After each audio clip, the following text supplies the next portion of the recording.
آپ کو پتہ ہے دکھ کس کو کہتے ہیں؟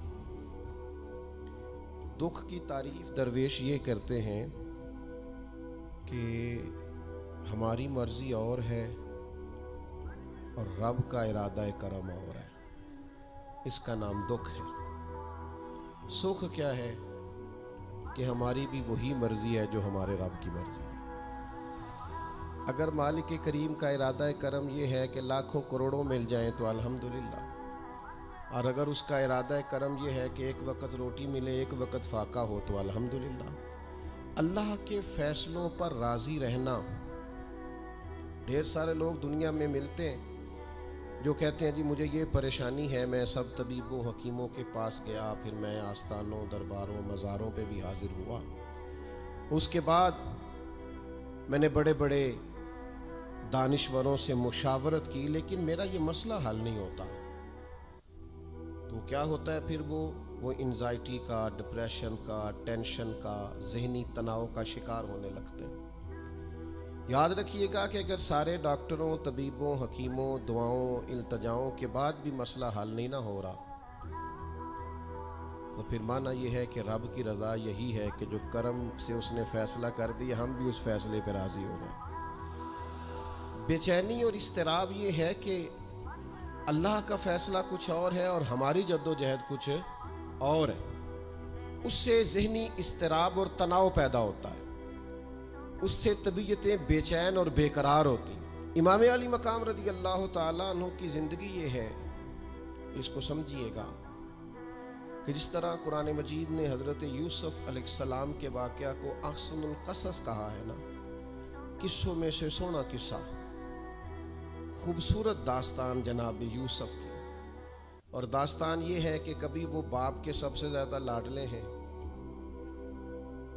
اور کبھی وہ جناب یوسف علیہ السلام کنویں کی زینت بن گئے، کبھی ان کے قریب گرم ہوا بھی نہیں آتی اور کبھی ان کے چہرے پر تماچے پڑتے ہیں۔ پھر وہ کنویں سے نکلتے ہیں تو ایک اور تکلیف سہتے ہیں کہ انہیں بازار میں بیچا جاتا ہے۔ پھر وہ اللہ کی فضل سے اور اس کی توفیق سے ایسی جگہ چلے جاتے ہیں جہاں انہیں شہزادہ بنا کے رکھا جاتا ہے۔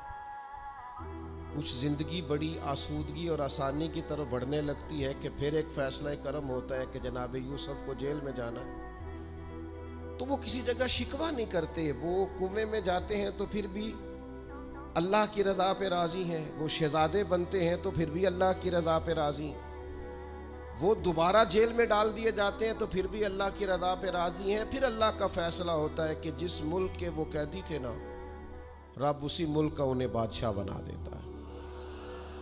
یہ انسانی زندگی کا ایک دستور ہے کہ آپ کو دکھ بھی آئیں گے، سکھ بھی آئیں گے، آزمائشیں بھی آئیں گی، تکلیفیں بھی آئیں گی، لیکن سکھوں کا معاملہ تو ہم بڑے لطف کے ساتھ اور ذائقے کے ساتھ گزارتے ہیں، دکھوں کی باری آتی ہے تو شدید اضطراب کا شکار ہو جاتے ہیں۔ بالکل یہی زندگی جناب امام حسین رضی اللہ تعالیٰ عنہ، آپ کبھی خوبصورت پہلوؤں پر غور کریں نا کہ امام علی مقام وہ ہیں کہ کبھی وہ سجدے کی حالت میں نانا کے کندھوں پہ ہیں، اور کبھی حضور گلی سے گزر رہے ہیں تو حسنین نانا کے کندھوں پہ ہیں۔ کبھی کیفیت یہ ہے جناب امام علی مقام رضی اللہ تعالیٰ عنہ کی کہ وہ اپنی والدہ کے مقدس کاشانہ نور میں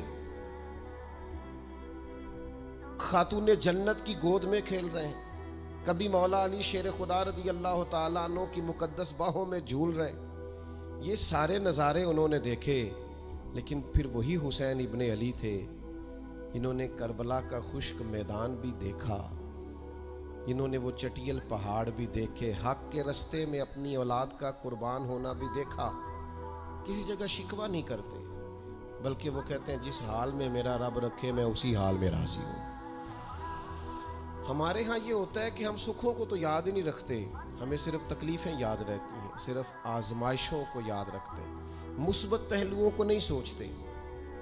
کوئی بھی کام آپ ہوتا ہوا دیکھ لیں گھر میں، خاندان میں، قبیلے میں، تو اس کے جو خوبصورت، معنی خیز، پروقار، اچھے پہلو، ان پر غور نہیں کریں گے۔ وہ ایک جگہ ایک پنچایت تھی، وہاں کسی خاتون نے شکوہ کیا کہ میرے خامن نے مجھے یہ تکلیف دی ہے، یہ آزمائش میں مجھے مبتلا کیا ہے، یہاں یہاں سخت سست کہا ہے۔ تو ایک دانشور بزرگ بیٹھے تھے، تو لوگ کہتے ہیں کہ ان بزرگوں نے کہا بیٹا شادی کو کتنا عرصہ بیت گیا؟ تو اس نے کہا میری شادی کو 18 سال ہو گئے۔ تو اس نے کہا یہ جو تم لڑائی فساد جھگڑا دنگا پریشانی بتا رہی ہو یہ تو ایک دن کا ہے، باقی 18 سالوں کی بھی بات بتاؤ نا۔ تم نے ایک دن کا جھگڑا تو یاد رکھا، اور اس ایک دن کے جھگڑے کے نتیجے میں آنے والی تکلیف کو بھی تم نے یاد رکھا، لیکن وہ جو 18 سال تمہارے اپنے شوہر کے ساتھ سکھی گزر گئے ان کا بھی تو تذکرہ کرو۔ تو کچھ دیر کی خاموشی کے بعد اللہ نے اس خاتون کے دل میں ٹھنڈک پیدا کی، اور وہ کہنے لگی میرے شکوے دور ہو گئے ہیں، اب میں انشاءاللہ کوشش کروں گی کبھی دوبارہ اپنے شوہر کی شکایت نہ کروں۔ اب بات کو سمجھیں، ہم اپنی زندگی کی صرف شکایتیں یعنی دکھ ہی ہیں صرف زندگی میں، وہ دعا کر دیں جی میرے گھٹنے میں درد ہے، باقی جسم ٹھیک ہے نا ماشاءاللہ سارا، اس کا شکر بھی ساتھ ادا کریں۔ دعا کریں جی آج کل کاروبار نہیں چل رہا، تو اس سے پہلے ساری زندگی ٹھیک چلتا رہا ہے نا، اس کا شکر بھی ادا کر لیں۔ قرآن مجید فرقان حمید ارشاد فرماتا ہے اللہ کے بندوں کی شان یہ ہے کہ رضی اللہ عنہم ورضوا عنہ، یہ بڑا خاص پہلو ہے۔ اللہ فرماتا ہے کہ اللہ ان سے راضی ہے اور وہ بھی اپنے اللہ سے راضی ہے۔ اللہ نے انہیں جس حال میں رکھا ہے وہ بھی اللہ سے راضی ہیں۔ ذالک الفوز العظیم، اللہ فرماتا ہے یہ بڑی کامیابی ہے، اللہ بھی ان سے راضی ہے اور وہ بھی اللہ سے راضی ہیں۔ امام غزالی رحمۃ اللہ تعالی علیہ سے کسی نے پوچھا یہ بندے کا اللہ سے راضی ہونے کا کیا مطلب ہے؟ تو امام صاحب فرمانے لگے رب تو کریم ہی بڑا ہے، یتیم کے سر پہ ہاتھ پھیر دو راضی ہو جاتا ہے، وہ طوائف کتے کو پانی پلا دے تو مالک راضی ہو جاتا ہے، وہ تو مہربانی بڑا ہے، تم نے رو کے 2 آنسو بہا دیے وہ راضی ہو جاتا ہے۔ فرماتے بندے کا مسئلہ ہے، مسئلہ تو بندے کا ہے، یہ راضی ہوتا ہی نہیں، یہ ہر وقت شکوے کرتا ہے، ہر وقت شکایات کرتا ہے، ہر وقت اس کا ذہن الجھا رہتا ہے، ہر وقت کوئی نہ کوئی نئی چیز کا مطالبہ کرتا ہے۔ نبی رحمت نور مجسم شفیع معظم صلی اللہ تعالی علیہ وسلم ارشاد فرماتے ہیں تم نہ اللہ کے دیے ہوئے تھوڑے رزق سے راضی ہو جاؤ، وہ بھی تمہاری تھوڑی عبادت سے راضی ہو جائے۔ لیکن ہمارا حال یہ ہے کہ ہمیں سب کچھ چاہیے، اور نتیجے میں اگر کوئی خدمت کرنی پڑے، کوئی ڈیوٹی کرنی پڑے، کوئی کام کرنا پڑے تو اس کے لیے ہم تیار نہیں ہوتے۔ عزیز بھائیوں سمجھیے گا، غور فرمائیے گا، توجہ کیجیے گا اس بات پر کہ ہمیں ہر حال میں اپنے رب سے راضی رہنا۔ آزمائش آ جاتی ہے، دکھ آ جاتے ہیں، محنت پوری کریں، جد و جہد پوری کریں، جو کام آپ کرنے جا رہے ہیں اس کے لیے جتنے ضروری اسباب ہیں وہ جمع سارے کریں، لیکن نتیجہ اللہ پہ چھوڑ دیں، رزلٹ اپنی مرضی کا نہ مانگیں۔ یہ عقیدہ توحید یہ ہے کہ نتیجہ جو رب ہمارے لیے نکالے وہ نتیجہ ہمیں قبول ہونا چاہیے۔ درویش نے ایک جملے میں بات ختم کر دی، وہ کہتے ہیں دکھ قبول محمد بخشا، بس راضی رہن پیارے۔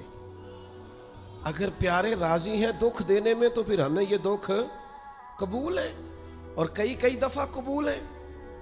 تو اپنی طبیعت کے اندر یہ مقام تسلیم و رضا لائیں، ہر وقت اپنے رب سے راضی رہے۔ صحیح مسلم شریف میں حضرت عمر فاروق رضی اللہ تعالیٰ عنہ کا ایک جملہ بڑا خوبصورت ہے، اور حضور اس کو سن کے بڑے راضی ہوئے، صحیح مسلم میں موجود ہے۔ حضرت عمر نے ایک موقع پر جب سرور کائنات علیہ السلام کو تھوڑا ناراض دیکھا، حضور کے چہرے پر کچھ آثار ناراضگی دیکھے، تو جناب